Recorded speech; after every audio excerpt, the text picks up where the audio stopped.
سمجھ گئے؟ تو یاد نہ ہونا یہ کوئی عذر نہیں ہے.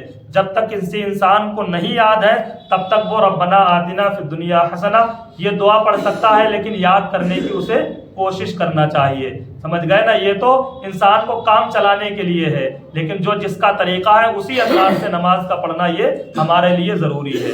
اچھا، یہ جو ہم سجدے کے لیے تکبیر کہتے ہیں، کھڑے ہونے کے لیے تکبیر کہتے ہیں، سجدے سے اٹھنے کے لیے تکبیر کہتے ہیں، سجدے میں جانے کے لیے تکبیر کہتے ہیں، ان تکبیروں کا کہنا کیا ہے؟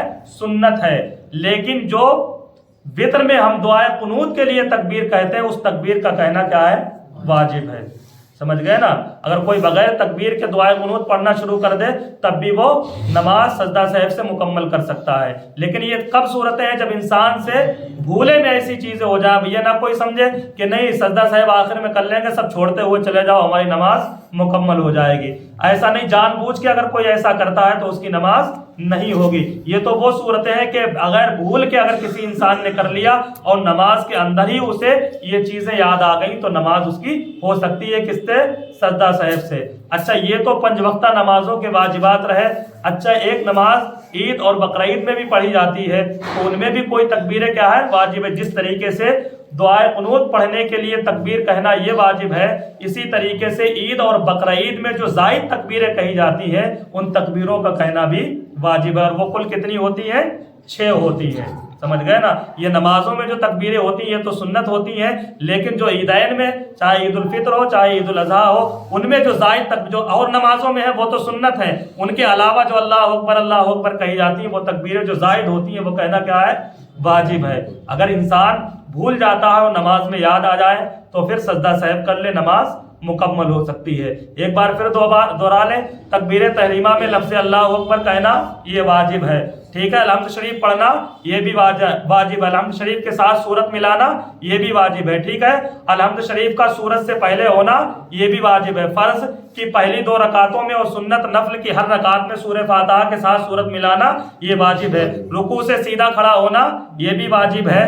سجدے سے سیدھا بیٹھنا یہ بھی واجب ہے. قاعدہ اولیٰ میں بیٹھنا یہ بھی واجب ہے. تشہد پڑھنا یہ بھی واجب ہے. ٹھیک ہے. دعائے قنوت پڑھنا یہ بھی واجب، اور دعائے قنوت کے لیے تکبیر کہنا یہ بھی واجب. ظہر اور عصر میں آہستہ قرات کرنا یہ واجب ہے، اور باقی نمازوں میں جہر یعنی آواز کے ساتھ میں قرات کرنا یہ بھی واجب ہے. اور عیدین کی جو زائد تکبیریں ہیں ان تکبیروں کا کہنا بھی واجب ہے. ٹھیک ہے نا؟ کوشش کریں، یاد کریں. انشاءاللہ کل پھر اس کو بیان کریں گے. اگر سب نہیں یاد رہ سکتی ہے تو کم سے کم انسان، میں نے جو بتایا طریقہ کہ شروع سے یاد کرے کہ شروع ہم نماز کہاں سے شروع کرتے ہیں، اس کے بعد میں کون کون سی چیزیں آتی جاتی ہیں. اگر انسان کو یہ معلوم ہو جائے کہ نماز میں فرض کتنے ہیں، شرط کتنے ہیں، واجبات کتنے ہیں، پھر اسے آپس میں جوڑنے میں کوئی پریشانی نہیں ہوگی. سمجھ گئے؟ پریشانی کب ہوتی ہے؟ جب ہمیں معلوم ہی نہیں کہ فرض کون سے ہیں اور واجبات کون سے ہیں، شرائط کون سے ہیں، تب پریشانی ہوتی ہے. لیکن کم سے کم اگر نہیں بھی یاد رہ سکتے ہیں تو اتنا تو ہمیں اتنا سننے کے بعد میں معلوم ہو گیا کہ ان چیزوں کا نماز کے اندر کرنا یہ واجب اور ضروری ہے. اگر یہ چیزیں نہیں پائی گئیں تو نماز کا دوبارہ پڑھنا یہ واجب اور ضروری ہوگا. ٹھیک ہے نا؟ جی، جیسے آپ جماعت پڑھا رہے ہیں، ہاں، آپ کے ساتھی سجدے میں جانا چاہ رہے ہیں، آپ کے ساتھی رکوع میں جانا چاہ رہے ہیں، وہ غلط ہے. یہ دیکھیے ساتھ میں تو الگ کی بات ہے. جب امام نماز پڑھ رہا ہے اور پیچھے مقتدی اس کی اقتدا کر رہے ہیں تو اقتدا کا مطلب ہی ہے یہ ہے کہ جب امام کسی چیز کا حکم آپ کو دے دے اس کے بعد میں آپ کو وہ کام کرنا ہے. جیسے اگر ہم ابھی سجدے میں نہیں گئے، ہم نے سجدے کی یہ تکبیر نہیں کہی اور آپ مجھ سے پہلے ہی سجدے میں حاضر ہیں تو پھر آپ نے ہماری اقتدا نہیں کی ہے، پھر تو آپ اپنی نماز پڑھنے. ایسے انسان جو امام سے پہلے رکوع اور سجدہ کرے ایسے انسان کی نماز نہیں ہوتی ہے. سمجھ گئے نا؟ یہ کوشش کرنا چاہیے کہ جب یہ دیکھ لے کہ امام جا رہا ہے اس کے بعد میں کوشش کرے. ٹھیک ہے نا؟ ہم نے دیکھا پہلے اگر پاس میں جو لوگ پڑھتے ہیں ان کا اندازہ لگ جاتا ہے کہ ہم نہیں گئے ہیں اور وہ پہلے مجھ سے حاضر ہو گئے رکوع اور سجدے میں. یہ کوشش کرنا چاہیے. نماز سکون کی چیز ہے. یہ سمجھ گئے؟ ارکان کو ایک ساتھ میں آرام سے پڑھنا یہ بھی کیا ہے؟ واجب ہے. یعنی اگر ایک رکن آپ کا ابھی مکمل نہیں ہوا اور دوسرے رکن کی طرف آپ جا رہے ہیں تو آپ کی نماز مکمل. جیسے ایک رکن کیا ہے؟ رکوع کرنا، دوسرا رکن سجدہ کرنا، پھر قاعدہ. ابھی آپ کا رکوع مکمل نہیں اور سجدے کی طرف آپ جا رہے ہیں تو جب رکن ہی آپ چھوڑ دیں گے تو پھر آپ کی نماز مکمل نہیں ہوگی.